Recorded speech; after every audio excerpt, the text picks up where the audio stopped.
शागिर्दाणी मुबैना तौर गुम थी वई आहे। ख़बर अवां ताईं जामशोर मां पहुचाए पिया। मेहरान यूनिवर्सिटी जी शागिर्दाणी जेका आहे उहा मुबैना तौर गुम थी वई आहे। केमिकल इंजीनियरिंग डिपार्टमेंट जी शागिर्दाणी मुर्क पठान मुबैना तौर गुम थी वई आहे।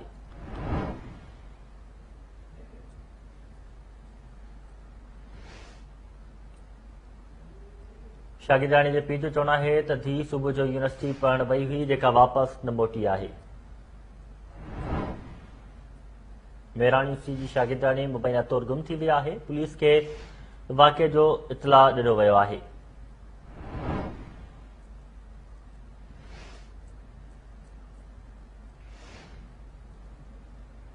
ख़बर अवां ताईं पहुचाए पिया। जामशोर मां मेहरान यूनिवर्सिटी जी शागिर्दाणी ओचितो गुम थी वई आहे।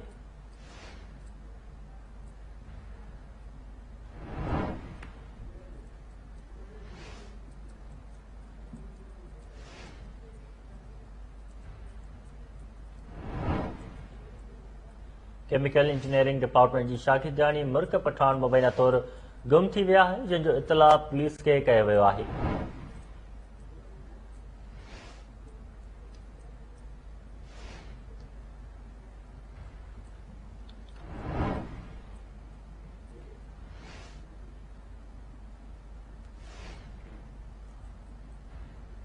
जामशोर मां ख़बर अवां ताईं पहुचाए पिया। जामशोर में मेहरान यूनिवर्सिटी जी शागिर्दाणी मुबैना तौर गुम थी वई आहे। केमिकल इंजीनियरिंग डिपार्टमेंट जी शागिर्दाणी मुर्क पठान मुबैना तौर गुम थी वई आहे, जंहिं ते वाक़िए जो इतला पुलिस खे कयो वियो आहे।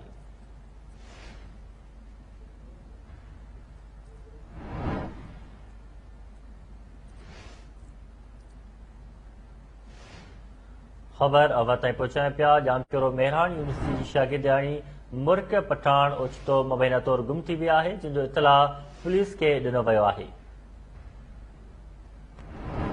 तफ़सील मालूम कंदासीं जामशोर मां KTN न्यूज़ जे रिपोर्टर अज़ीम बारिजू खां। जी अज़ीम।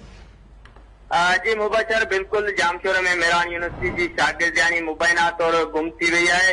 अहिड़ी रिपोर्ट जेकी आहे जामशोर थाणे ते दाख़िल कई वई आहे। मां तव्हांखे ॿुधाईंदो आहियां त हैदराबाद जे हुसैनाबाद जी रवासण आहे। मेहरान यूनिवर्सिटी जे केमिकल इंजीनियरिंग डिपार्टमेंट जी 3 साल जी शागिर्दाणी आहे मुर्क पठान धीअ ज़फरुल्लाह पठान जेकी आहे सुबुह खां वठी मुबैना तौर गुम थी आहे। संदसि पीउ जेको आहे जामशोर थाणे ते पहुची धीअ जी गुमशुदगीअ जी रिपोर्ट दाख़िल कराए छॾी आहे। उन सिलसिले में गुम थियल शागिर्दाणी जे पीउ ज़फरुल्लाह पठान सां मुंहिंजी ॻाल्हि ॿोल थी आहे। हुन चयो त मुंहिंजी धीअ जेको आहे सुबुह जो जेको आहे मां पाण जेको मेहरान यूनिवर्सिटी छॾे वियो, हुन खां पोइ वापसि जेकी उहा घर न पहुती। असां मुसलसल ॻोल्हा करण बावजूद बि जेकी उहा न पहुती। हुन खां पोइ मां जामशोर थाणे ते अहिड़ी गुमशुदगी रिपोर्ट दाख़िल कई आहे। होॾां मुंहिंजो राब्तो थियो आहे SHO जामशोर असद अली परियार सां। हुन ॿुधायो आहे त मेहरान यूनिवर्सिटी जी शागिर्दाणी आहे मुर्क पठान उहा मुबैना तौर गुम थी आहे। संदसि पीउ जेको आहे जामशोर थाणे ते हिन वक़्तु पहुची जेको आहे धीअ जी जेकी आहे गुमशुदगीअ जी